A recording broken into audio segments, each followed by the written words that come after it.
Welcome, God's chosen ones. If you found yourself here, pause for a moment because something is shifting and the air around your life already knows it. There is a sound you haven't heard with your ears, only with your spirit, a quiet thunder moving beneath the surface, and tonight you are standing at a threshold you did not plan to reach, but heaven did. This is not coincidence. This is not content you randomly clicked. This is divine timing, a holy interruption, a message released, because your soul was ready to receive it. Some will hear these words as sound, only the chosen will feel them as recognition, as if their name was whispered across realms. You have walked through seasons of waiting, through wilderness silence, where prayers felt unanswered and strength felt thin. You endured spiritual warfare, heartbreak, delays, and nights where exhaustion sat heavier than hope, yet you kept standing. And now something has shifted. The silence that once felt like absence has become God's strategy. Oil has been poured in the dark. Doors you could not see have been quietly unlocked. This is a season of divine reversal where old cycles end and new gates open without noise. You were not preserved to disappear, but to become living evidence of God's intervention. Your rise will speak louder than your defense ever could. If your spirit is burning, comment 777. As a prophetic act of alignment, consider a super thanks. As a seed, and subscribe to stay under this anointed flow. Stay with me because the deeper revelation behind this silence is about to be unveiled. Silence is not the end, it is the signal. God's chosen ones, when silence becomes God's strategy for your rise.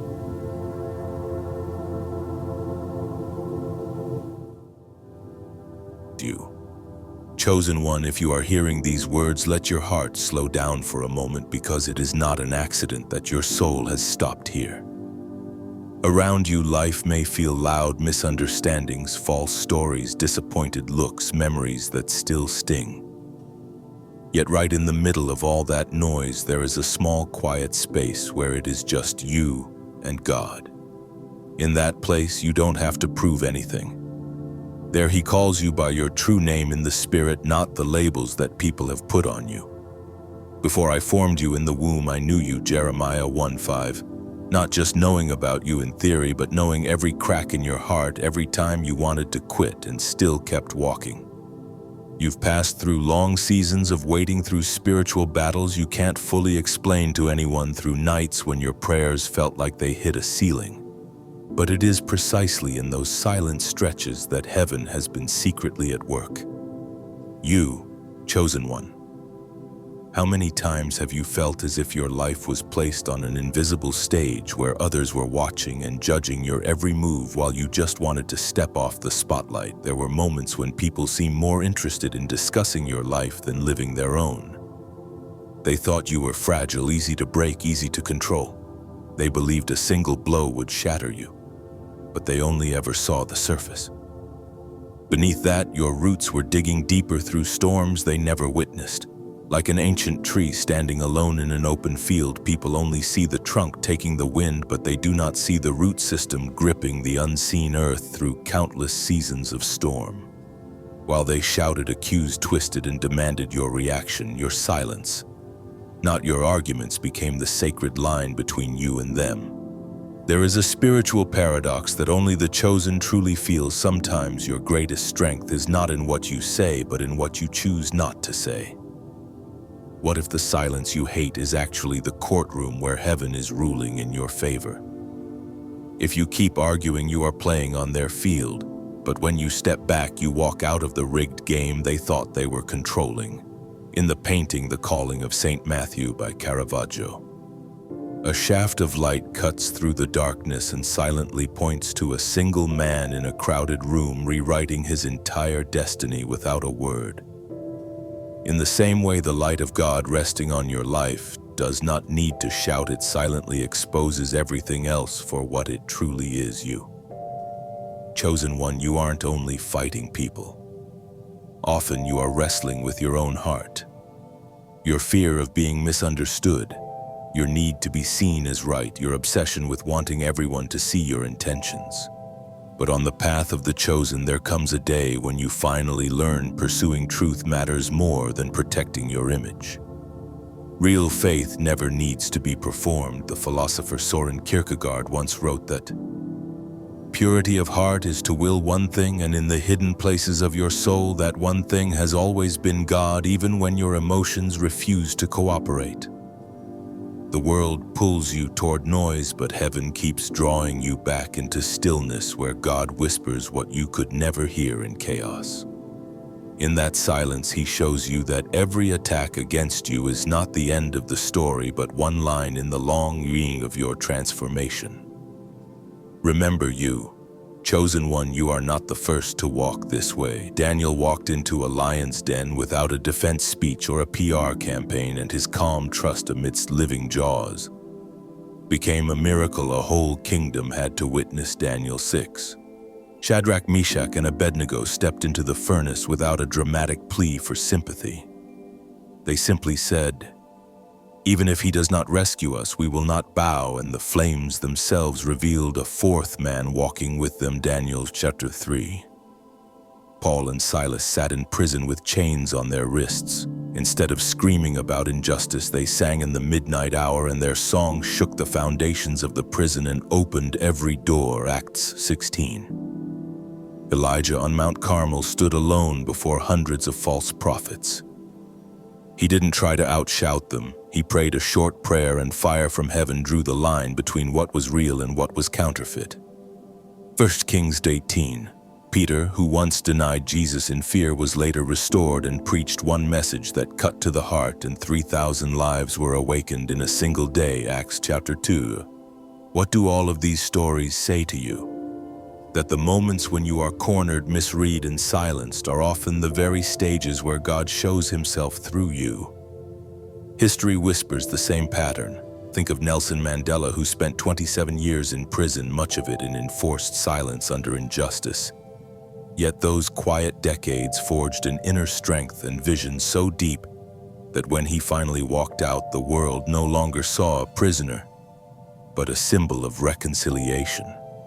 People thought they had locked him away, but all they did was confine his body while his spirit was being refined for a mission they could not control. In a way, you, chosen one, you have had your own invisible prisons, environments, relationships, circumstances that felt suffocating, yet those were the very furnaces God used to upgrade you. Even science is starting to echo what Scripture has always declared. Neuroscientists have shown that focused attention, silence, and meditation literally reshape neural pathways through neuroplasticity, proving that what you dwell on rewires your brain. When you choose to dwell in God's presence instead of your wounds, you are not escaping reality, you are rewiring your inner reality. Artists understand this from another angle. Michelangelo famously said he did not create the statue. He simply removed the marble that did not belong to it. Your seasons of silence are the chisel strokes of God, cutting away identities and attachments that never truly belong to who you are in Him. And deep in your soul, a lesson has been forming. The deepest battle was never between you and them, but between the self that needed their approval and the self that finally believes it is already chosen. You, chosen one. You may feel as if you are losing everything, relationships falling away, doors closing, opportunities disappearing. But consider this from another angle. Are you truly under attack, or are you being surgically separated from every place that could not carry your anointing? Sometimes God does not answer the prayer, "Open more doors," by adding doors, but by closing the ones that are too small for the weight of His glory on your life. This is not punishment, this is promotion in disguise. Like a conductor removing instruments that clash with the main melody. He is rearranging the score of your life so that the sound of your calling can rise unhindered. Will you keep fighting for a seat at tables God is already overturning? Or will you allow Him to seat you where your spirit can finally breathe again? Let yourself imagine a fictional story for a moment. Picture a young woman in a futuristic city where a central system assigns each person a value score. She is ranked low, insignificant, unimportant, voiceless. People ignore her, mock her, and she believes the system is right. One day, however, the system glitches and engineers discover that the entire city's energy grid has for years been secretly routed through her ID. Without her, the city would have gone dark. What does that tell you? It sounds like science fiction, but in the spiritual realm, this is your reality, you. Chosen one, the world may score you low, misread you, underestimate you. But heaven has never miscalculated your value. Your silent seasons, your waiting, your misunderstood obedience, they have all been part of a hidden routing system, channeling power, wisdom, and experience into the core of who you are becoming. Sometimes even you wonder, why do I seem to suffer more than others who don't even seek God? Why is my path the long, hard, tear-soaked road? Scripture never promises that the chosen will walk on easy paths, but it promises that they will not walk them alone. When you pass through the waters, I will be with you, and through the rivers they shall not sweep over you. When you walk through the fire, you shall not be burned, Isaiah 43:2. And later, after you have suffered a little while, the God of all grace will himself restore you and make you strong, firm, and steadfast, 1 Peter 5:10. Your suffering is not pointless. It is the raw material God uses to shape the version of you that your spirit has always known you were meant to be. But only the furnace of real life could reveal. Look back for a moment, you, chosen one. Some who once mocked you are now strangely quiet. Some who dismissed you no longer dare speak your name. It is not because you retaliated. It is because the way you rose steady, without bitterness, without trying to destroy them, has become a kind of judgment all by itself. In psychology, they call this cognitive dissonance. When people see someone they thought was weak now thriving in strength, their brain clashes with its old story and the new reality, forcing them either to change or sink deeper into denial, slowly self-destructing from within. You do not have to curse them. Your continued growth is enough light to expose their darkness. And then one day you notice your heart has changed. You no longer feel the urge to win every argument. You no longer crave showing them. You look at those who hurt you and feel lighter. Not because you forgot, but because you moved beyond. You choose forgiveness not because they deserve it, but because you refuse to let your soul stay chained to theirs through resentment. My grace is sufficient for you, for my power is made perfect in weakness, 2 Corinthians 12:9. You discover that it is precisely when you admit, God, I am not okay. I am not strong. I am not enough, that His grace floods in, filling the fractures you cannot mend. Forgiveness doesn't erase your past, but it drains the poison from it, so it can no longer infect your future. All of this leads to a deeper truth, you, chosen one. You were chosen not just to survive, but to testify. Your life, with all its cracks, its light, and its shadows, is a sculpture in progress. Like a modern abstract painting, when someone stands too close, all they see are chaotic strokes of color. But when they step back, a story, a pattern, a message begins to appear. So it is with you. The isolated chapters of your life that seemed random and unfair are slowly weaving together into a narrative that others will one day read and say, if God did that with you, He can do it with me. This is your assignment, your calling, not merely to succeed, but to become living proof of God's faithfulness. And now you, chosen one, as you stand at the threshold between what was and what is coming, between wound and healing, battle and rest, let yourself breathe deeply once more. You no longer have to brace yourself for every blow. You no longer need to carry the whole story on your own shoulders. Heaven has seen every detail. Are you willing to believe that your story is not broken but beautifully unfinished? If something in you vibrates as you hear this, as if a long, silent string has just been plucked, that is more than emotion. It is a reminder. You are not crazy. You are not lost. You are in the middle of a miracle still unfolding. Finally, I want to invite you, yes, you, chosen one to step into this flow, not just by listening, but by speaking from the deepest place in you. Share when have you walked through a silent season? A season of being misunderstood, attacked, or stripped of what you thought you needed. Where have you already seen God reverse the story? Heal you or quietly promote you? Or is there something in this message that touched a fear, a wound, or a hope you've been carrying alone? I invite you to share your experience or your thoughts. Not as a technical action, but as a spiritual response, a way of saying, I am one of the chosen ones and I am no longer hiding from this journey. As you share, heaven can use your story to awaken another chosen one who is right on the edge of giving up. You, chosen one, if these words have found you, pause for a moment and notice what is happening inside your chest, because this is not just another piece of content drifting across your screen. This is one of those quiet intersections where heaven leans in a little closer and whispers into a life that thought it was wandering off course. And the whisper is this: you were not abandoned, you were hidden, and there is a world of difference between the two. You know what it feels like to be left out of the group chat, not invited to the table, slowly ghosted by people who once swore they would always be there. You know the sting of watching doors close that you were sure God Himself had opened. You know the ache of scrolling past the highlight reels of others while your own soul feels like an empty backstage cluttered with half-built props and unfinished lines. And yet deep down, some part of you has always felt that your story could not possibly end here. You, chosen one. What if those seasons where you felt most isolated were not proof that God forgot you, but evidence that He was taking you seriously enough to separate you from the things that would damage your destiny later? What if heaven's first move in protecting your anointing was not to promote you, but to hide you?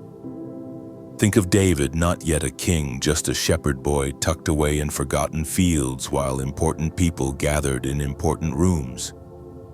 When the prophet came to anoint the next King, David was not even invited to the lineup, and still the oil refused to fall on anyone else. It waited for the one in the fields. You feel that, don't you? That strange pull between being unseen by people and yet deeply seen by God. Maybe you've walked through a season where friendships fell apart no matter how hard you tried, where a relationship you thought would be forever suddenly cracked, where a job that once felt like a perfect fit turned into a place you could no longer breathe. You questioned yourself, what's wrong with me? Why am I always the one left behind? But what if the real question was never what is wrong with you, but what is right with you that heaven is fiercely guarding? There is a reason Jesus often withdrew to lonely places to pray. Power is always preceded by separation. In the language of the Spirit, wilderness is not a punishment zone. It is a training ground, a sacred laboratory where your heart is rewired to hear one voice above all the others. You, chosen one. How many times did you beg God to expand your circle only to find Him shrinking it? How many times did you ask Him to connect you with the right people, and instead He gently but firmly cut away the ones who fed your insecurities, your ego, or your need for constant validation, not because He wanted you to be lonely, but because the weight of what you carry cannot be entrusted to hearts that are not willing to carry it with reverence? Imagine for a moment a seed in the dark soil. If that seed had feelings, it might interpret the darkness and the pressure as rejection, as burial, as the end. But in reality, it is the beginning of everything it was created to become. No farmer who treasures a seed leaves it exposed on the surface where it can be trampled, stolen, or scorched. He hides it on purpose, covers it, buries it so deeply that only He knows exactly where it is and watches over it, until the appointed time of breaking and rising. That is you. You have been covered, not discarded, buried, not forgotten, hidden, not erased. There was a season where your phone went silent, invitations stopped coming, and people you would have bled for did not even notice your absence, and you thought the silence meant you were unworthy, but heaven was muting every other frequency so you could finally distinguish God's voice from the static. You, Chosen one, you need to know this: not everyone who walked away from you was a loss. Some of them were a rescue in disguise. God heard conversations you did not hear, saw motives you could not see, and stepped in like a good father, pulling you out of rooms that looked like opportunities but were actually traps for your identity. And yes, it hurt. Yes, it felt unfair. But the very ache you carry is proof that your heart was still soft enough to feel. And a soft heart is one of heaven's favorite places to plant destiny. Think of Moses exiled to the backside of the desert after growing up in Pharaoh's palace, stripped of title, position, and influence. By human standards, he fell from power into obscurity, but by heaven's logic, he moved from distraction into formation. The burning bush did not appear in a busy throne room, but in the quiet of an ordinary day in a hidden wilderness. The call found him when the noise had been drained out of his life. Sometimes you ask, why do I feel so alone even when I am surrounded by people? Because the loneliness that grips you is not always social. It is spiritual, a sign that the planes in your life are shifting and the places you used to fit can no longer hold the new shape your soul is taking. You, chosen one, what if your sense of not belonging anymore is not a defect but a signal? What if your discomfort in old circles is heaven's way of telling you you have outgrown this cage? There is a spiritual law at work in your story. Pruning always precedes fruit. God will cut back what looks alive, take away branches that once held leaves and applause. Not because he is angry, but because he is jealous for the kind of growth that lasts. Think of someone like a legendary musician who vanished from the spotlight for years after a shocking breakdown. The world wrote them off as finished, but in the quiet they found therapy, healing, God, and a new sound. And when they finally emerged, their music carried a depth, a weight, a healing power that the earlier fame-driven songs never had. In the same way, your hidden seasons are not empty. They are where your future sound is being tuned. You, chosen one, there is a part of you that is tired of being set apart, because being set apart often feels like being set aside. You feel like others are allowed to be casual, messy, shallow with their choices. But every time you try to do the same, something inside you grieves, something holy feels violated, and you find yourself pulled back into alignment with a standard you did not choose but cannot escape. That is not condemnation. That is calling. Many can live in spiritual background noise, but you cannot, because your life will be used as evidence that God still takes ordinary people into extraordinary assignments. Isolation is not always the enemy. Sometimes it is the cocoon where heaven wraps you while your old form dissolves and a new one takes shape. The caterpillar has to release every identity it knew, grounded, slow, limited, before it can ever stretch wings it has never seen before. Do you see the pattern? Promotions in the kingdom rarely look like promotions at first. They look like going lower, going quieter, going deeper, losing what once defined you. You, chosen one. This is the mystery you are living. While you thought you were being backed into a corner, you were actually being positioned on a launch pad. Your tears in the night have watered the ground under your feet. Your prayers that seem to go unanswered have built an unseen reservoir above your life. Your obedience when no one was watching has been recorded in a realm where likes and views do not exist, but eternal impact does. One day, the very people who laughed at your hiddenness will be baffled by your acceleration, and they will call it overnight success, even though you and heaven both know there was nothing overnight about it. But hear this clearly: your rise is not for revenge, it is for revelation. It is not to prove them wrong, but to prove that God was right when He chose you. You, chosen one, right now, you stand somewhere between what you lost and what you have not yet seen, and in that in-between your heart is tempted to interpret everything through the lens of abandonment. But I am telling you by the Spirit, this is not abandonment, this is alignment. The friends who drifted, the partners who betrayed, the mentors who disappointed you, the spaces that no longer feel like home, they are all part of a larger rearrangement where God is making room for what your calling truly needs. You are not being punished, you are being prepared. So instead of asking, why did they leave me, you can begin to ask, Lord, what are you making room for in me? Instead of clinging to every old door, you can dare to say, if it requires me to shrink who I am in you, it is not my door. You, chosen one, can you feel the shift even as you listen now? That subtle but real exchange where self-pity gives way to quiet dignity, where fear of being alone gives way to gratitude for being protected. This is your hidden season, and it will not last forever, but while it lasts, heaven is doing more in you than you can see. One day you will thank God not only for the people He sent, but also for the ones He removed. Not only for the doors He opened, but especially for the doors He slammed shut. And when that day comes, your story will carry a unique authority to speak to others who are in the dark and tell them, you are not crazy, you are not forgotten, you are being carved and covered for something bigger than this moment. So I invite you right here and right now, you, chosen one. If this word resonates in your spirit, if something inside you is saying, this is me, this is my season, share it. Write in the comments about a time when God used isolation, separation, or rejection to secretly protect or redirect you.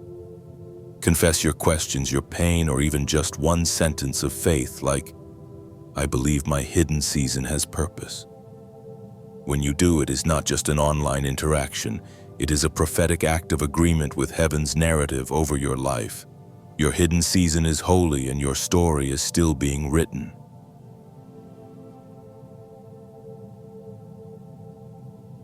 As we close this message, I want you to hold on to this truth. Your hidden season was never proof that you were forgotten.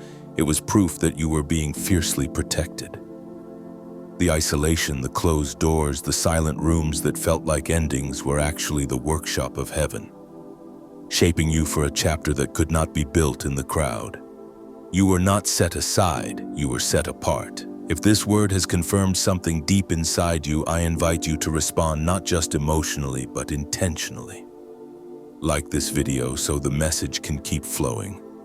Share it with someone you know is walking through their own wilderness, and comment below. What part of this resonated with your story? Your testimony may be the lifeline for another chosen one on the edge of giving up. And if you feel led to go further and support through a super thanks, know that I receive it with deep gratitude.